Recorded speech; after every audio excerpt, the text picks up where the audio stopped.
பவானிஸ் kitchen. இன்றைக்கி என்ன recipe பார்க்க போகிறோம்னா ஸ்ரீலங்கன் ஸ்டைலில் மேங்கோ கறி.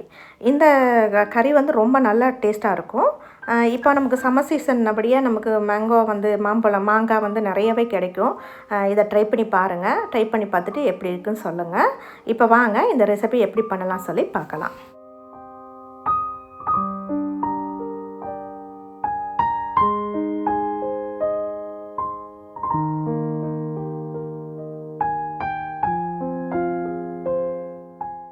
இப்போ இந்த ரெசிபியை நான் செய்கிறதுக்காக பச்சை மாங்காய் 3/4 கிலோ அளவில் எடுத்துருக்கிறேன்.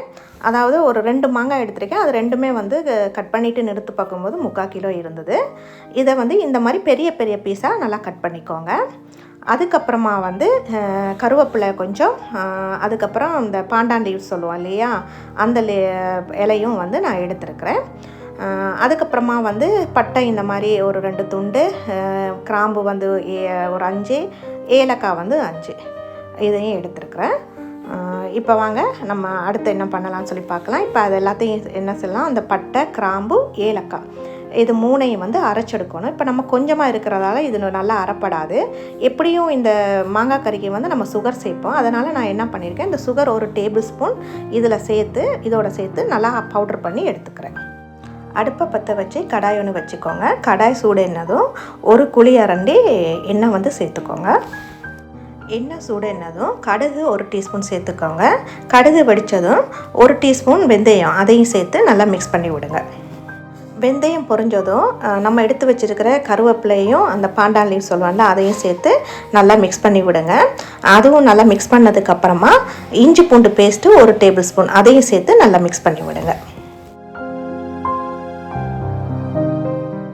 இஞ்சி பூண்டு பேஸ்ட் இது எல்லாமே நல்லா வதங்கினதுக்கு அப்புறமா நம்ம அரைச்சி வச்சுருக்கிற பட்டை, கிராம்பு, ஏலக்காய், சுகர் இந்த கலவையை வந்து அதோட சேர்த்து நல்லா மிக்ஸ் பண்ணி விடுங்க.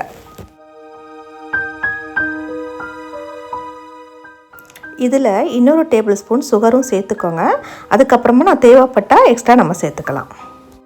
இப்போ இதில் நம்ம காரத்துக்காக 3 டேபிள் ஸ்பூன் மிளகாத்தூள் சேர்த்துக்கலாம். நான் இன்றைக்கி வெறும் மிளகாத்தூள் தான் சேர்த்துருக்குறேன். நீங்கள் உங்கள் காரத்துக்கு ஏற்ப இதை வந்து கூட்டி குறைச்சிக்கலாம்.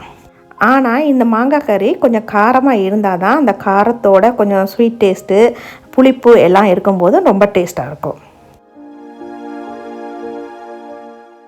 இப்போ இதை நல்லா மிக்ஸ் பண்ணிவிட்டு நம்ம அந்த மாங்காய் வேகிறதுக்காக நம்ம வந்து இதில் 1 கப்பு தண்ணி வந்து நான் இன்றைக்கி சேர்த்துக்கிறேன். இது வந்து அந்த வேகிறதுக்கு ஏற்ற மாதிரி நீங்கள் கொஞ்சம் கூட்டி குறைச்சிக்கலாம். 1லேருந்து 1.5 கப்பு வரைக்கும் நீங்கள் தண்ணி சேர்த்துக்கலாம். அந்த தண்ணி டேஸ்ட்டுக்கு ஏற்ற மாதிரி நீங்கள் வந்து உப்பு வந்து சேர்த்துக்கோங்க.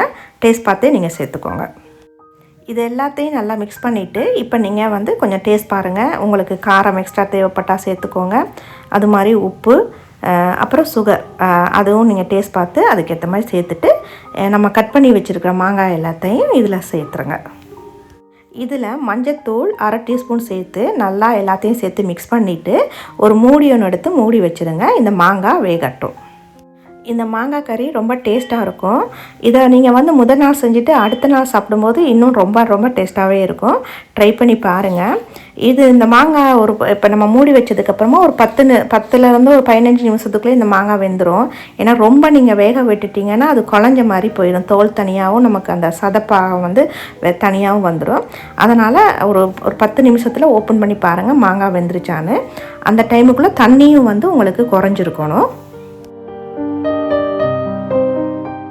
அதனால தான் தண்ணி சேர்க்கும் போது பார்த்து சேர்த்துக்கோங்க. 1லேருந்து 1.5 கப்புக்குள்ளே சேர்த்துக்கோங்க இந்த அளவுக்கு. அதாவது அந்த மாங்காயை விட கொஞ்சம் இருந்தாலே போதும். அந்த மாங்காவும் தண்ணியும் ஒரே லெவலில் இருந்தாலே போதும். அந்த அளவுக்கு தண்ணி சேர்த்துக்கோங்க. அதுக்கப்புறம் நமக்கு தேவைப்பட்டால் நம்ம கொஞ்சம் எக்ஸ்ட்ரா அதுக்கப்புறம் சேர்த்துக்கலாம். இப்போ பார்த்தீங்கன்னா உங்களுக்கே தெரியும், நல்லா வந்து எண்ணெய் பிரிஞ்சு வந்து மாங்காய் வந்து வெந்திருக்குது. உங்களுக்கு பார்க்கும்போது தெரியும். இது கரெக்டாக இருக்கும். இன்னும் கொஞ்சம் நேரத்தில் வந்து இந்த தண்ணியும் வந்து சுண்டை வந்து உங்களுக்கு என்ன ஆயிரும், லேட்டாக இழுத்துரும். இப்போ அடுப்பை நம்ம ஆஃப் பண்ணிக்கலாம். அவ்வளவுதான், நம்மளோட மாங்காய் கறி சூப்பராக ரெடி ஆயிடுச்சு. இப்போ நமக்கு நிறையவே மாங்காய் வந்து எல்லா கடையிலையும் கிடைக்கும். இந்த மாங்காய் வாங்கி ட்ரை பண்ணி பாருங்கள். ட்ரை பண்ணி பார்த்துட்டு கமெண்ட் பாக்ஸில் கமெண்ட் பண்ணுங்கள். உங்களுக்கு பிடிச்சிருந்தால் லைக் பண்ணுங்கள், ஷேர் பண்ணுங்கள், சப்ஸ்கிரைப் பண்ணுங்கள். தேங்க்யூ ஃபார் வாட்சிங்.